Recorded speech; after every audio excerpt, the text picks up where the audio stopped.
why Kevin Sumlin is still on the 520's academic probation list. Did Governor Ducey use Cardinals players as political props to appear to tackle prison reform? And is Tucson ready for women's professional football? 520 is breaking it down next.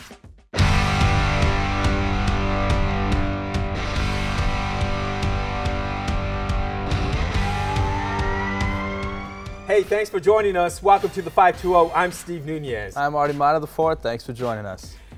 Really? You've given up on your teams already. You always got something to Third say, week man. of the football season, and already you're giving up on your jersey. I saw nothing exciting last weekend, man. What happened to Notre Dame? I saw nothing exciting last week. There was ties, there was missed field goals. Nothing exciting happened this weekend. You look really different, man. I'm going out for 18 I don't recognize you anymore. Who are you? Always got something to say, Steve. All right, I got a lot to say.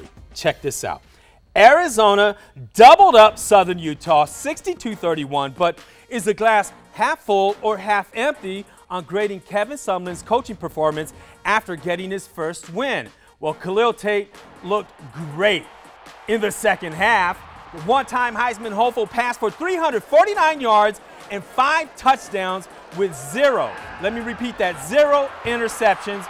There he goes, straight to Allison right there. But on the other side of the ball, Arizona's defense gave up 463 total yards, 193 on the ground, to a winless Big Sky team. Flat out, Kevin Sumlin gets a D-. He's still on the 520's detention list. And even after watching that game, there's still so much work to be done. It was a good preliminary game for Arizona, but everything needs improvement. The offense still needs improvement. The defense still needs improvement. And let's talk about the defense.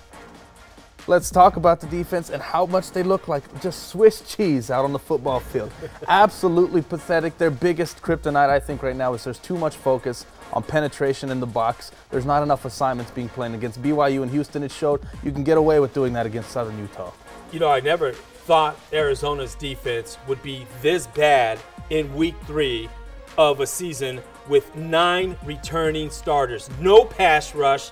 DBs can't cover a bed if they tried. I mean, it's ridiculous.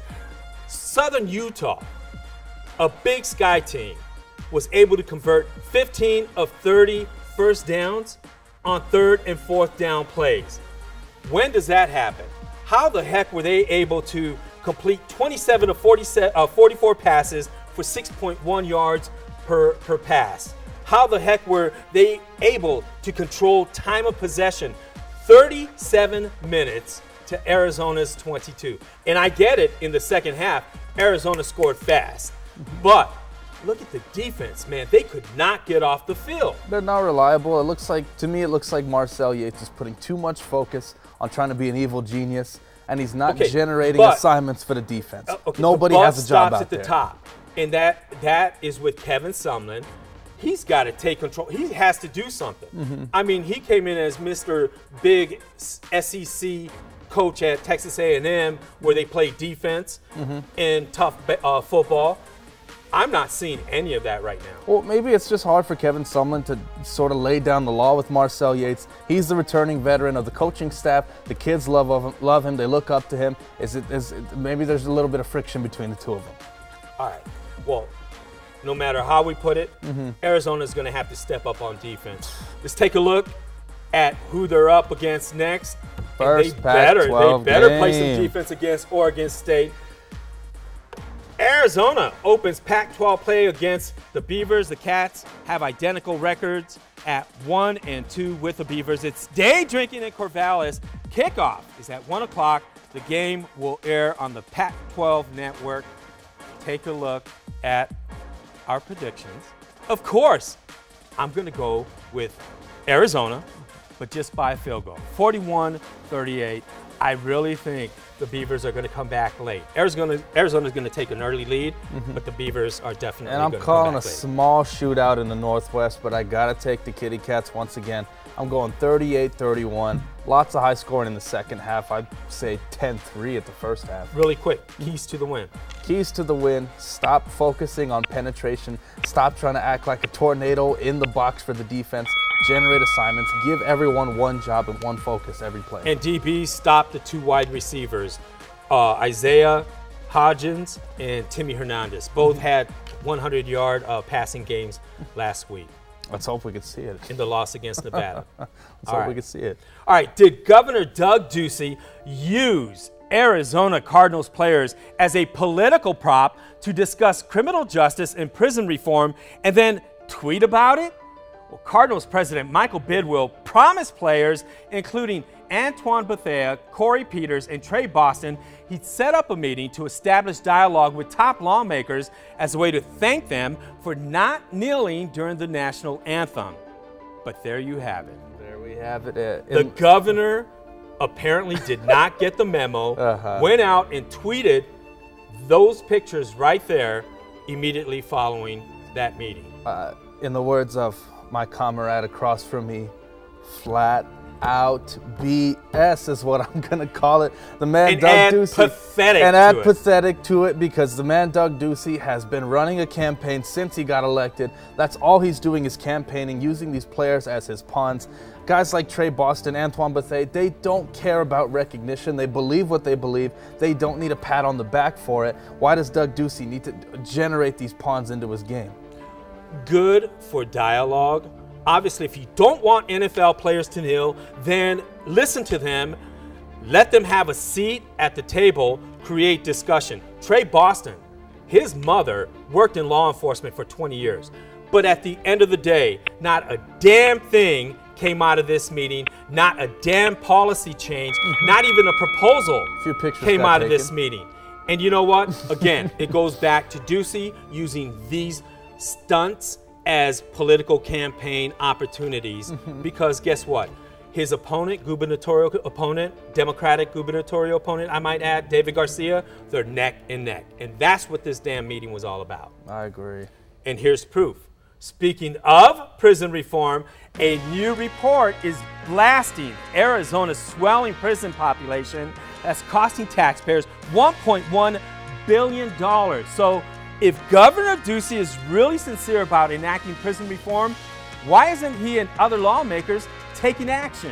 Well, since 2000, Arizona's prison population, now ranked 4th nationally, grew from 26,000 to roughly 42,000, according to Forward.us, a bipartisan political group that analyzed data from the Arizona Department of Corrections. How can you justify a swelling prison population and then sit down with Arizona Cardinals football players and pretend you really care about injustice, police brutality, prison reform, and fixing the recidivism rate that we have in Arizona? I think right now a lot of these Arizona lawmakers are calling this prison population a good problem to have. It's generating revenue, it's generating jobs. They could care less what the population is. If $1.1 billion are being generated from it, why are they complaining when the state is hurting for revenue? They're just barely keeping their head above water. There's still a cop shortage. There's still absolutely no road to be fixed in sight. This is a good problem to have for them. Let me correct you on that. Arizona is not generating $1.1 billion. Well, it's costing taxpayers are having to fork out $1.1 billion. And guess what? That's more money than the state is spending on higher education and child safety services and programs. That's more money that's costing all of us an opportunity to get a public education. Do you know that if Arizona just lowered some of the imprisonment rates to equal Nevada, we would save $200 million a year. You know what $200 million buys? Teacher pay raises. We wouldn't have to be playing the shell game trying to find money to give teachers a pay raise. So stop the bull crap. Violent crime is down 12%. 12% since 2000. But yet, the imprisonment rate is up 144% for small little offenses like a bag of marijuana? Less than a gram of marijuana. And you know what? We didn't even touch, and this research didn't even touch on the disproportionate rate of brown people and black people in prison versus anyone else. That would be another study to bring up. Or versus the demographics of the population. Of course. Period. There's a lot of reform that needs to come Ridiculous, from man. it. All right. Well, it's now time for Rapid Fire. I fire off a topic with the local sports connection. Artie fires back a rapid response. Keep in mind, Artie has no idea what I'm going to throw at him. I'm young You and ready I'm to go? ready. Ready to go with your non-jersey? All Let's right. call it. With Arizona football not living up to expectations, in this week's newsletter, or in his weekly newsletter, U of A Athletic Director Dave Hickey called on fans, alumni, and boosters to, quote, believe in the process and stay the course, end quote. I agree with him. He has to stay hopeful. I think we just put a little too much expectations on him. Khalil Tate still has another year. Kevin Sumlin probably has another 4 or 5. Let's give it some time to unfold. Stay patient because we want you to show up to the games and keep your season tickets. That's all where about. it's headed. All right, ex-Wildcat and Tennessee Titans rookie Jane Cruikshank had a 66-yard catch-and-run TD off a trick play against the Houston Texans. He was then named the AFC Special Teams Player of the Week.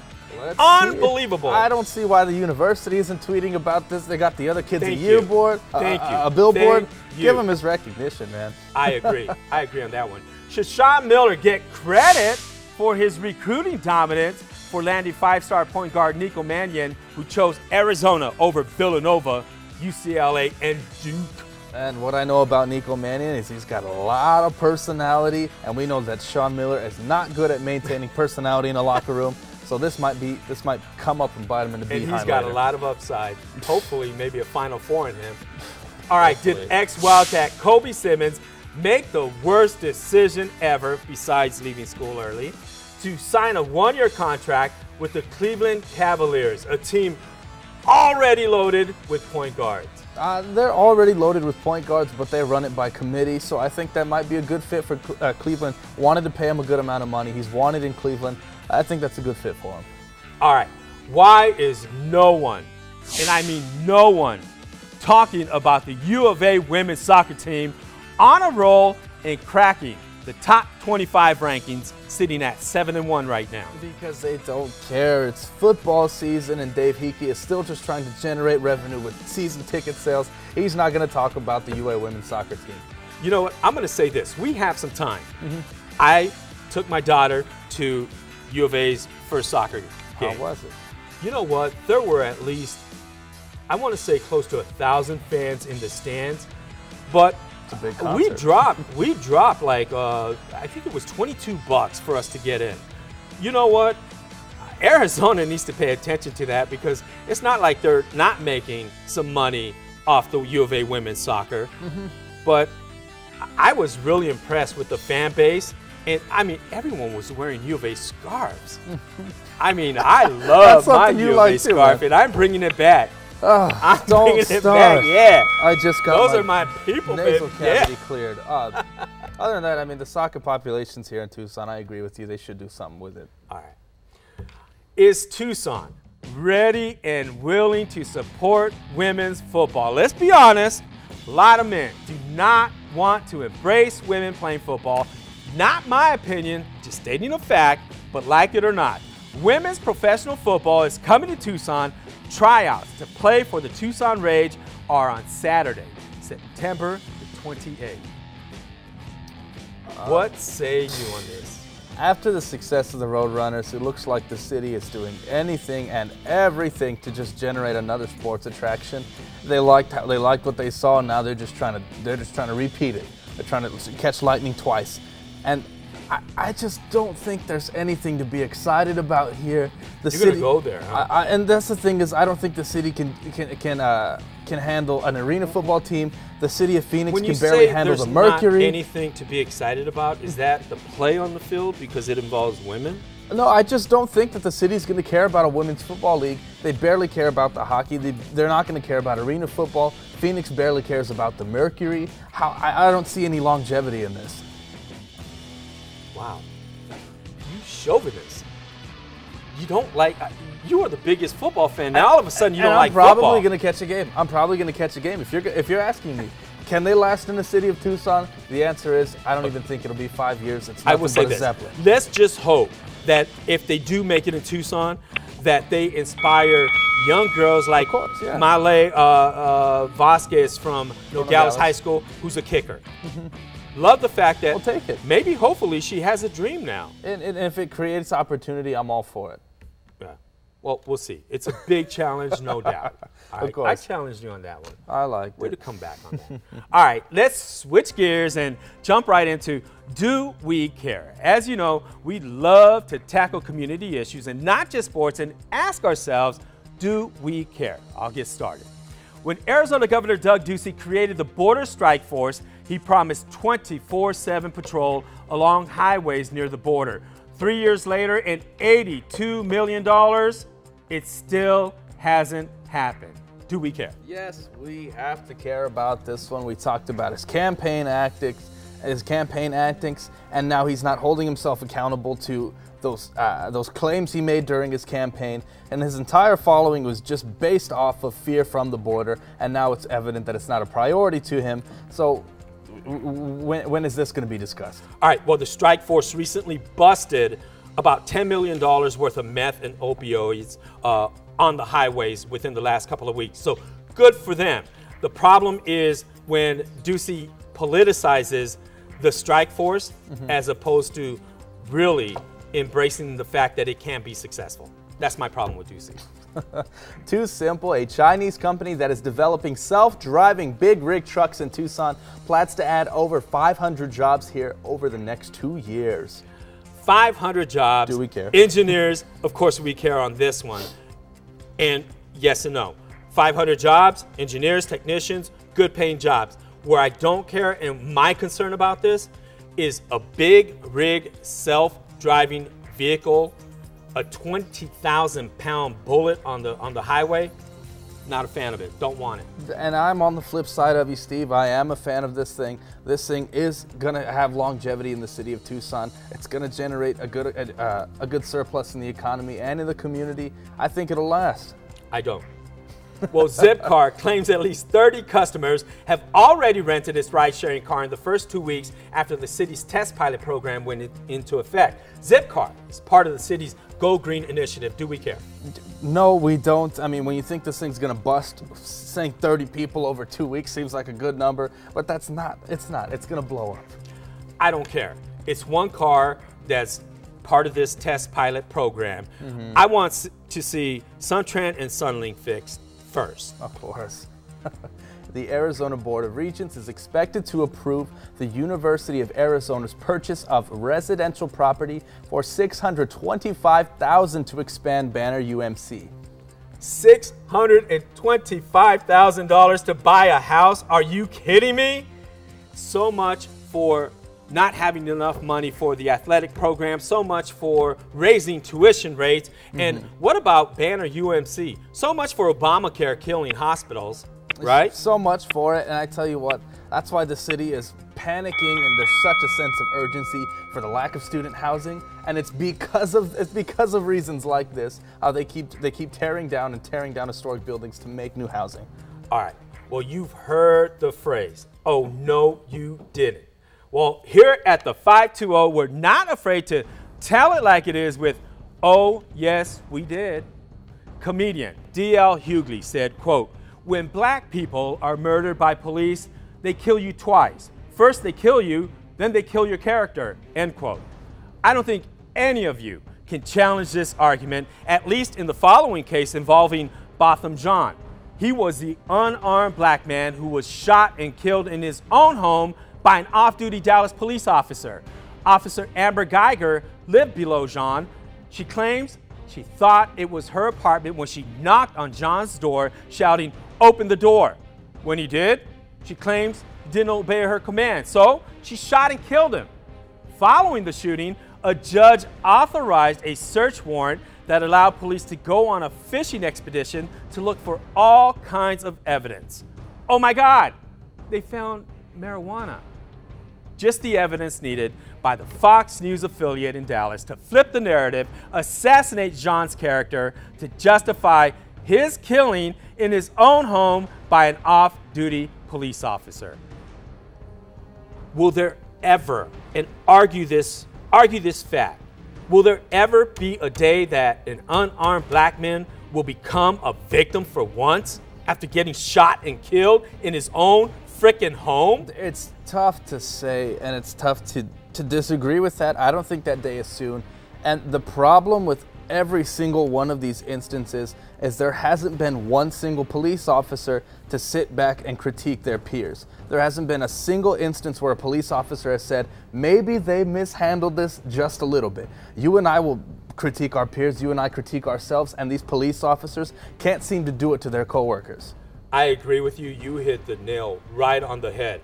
I think the Dallas Police Department should have come out and really criticize all of this, the way it's been handled, what happened. Yes, not all officers are bad, but not all black people are bad either. Of course. And in this case, they had an opportunity to flip the narrative and at least say, hey, we're going to do what's right. And we're going to investigate her as well. We're going to drug test her.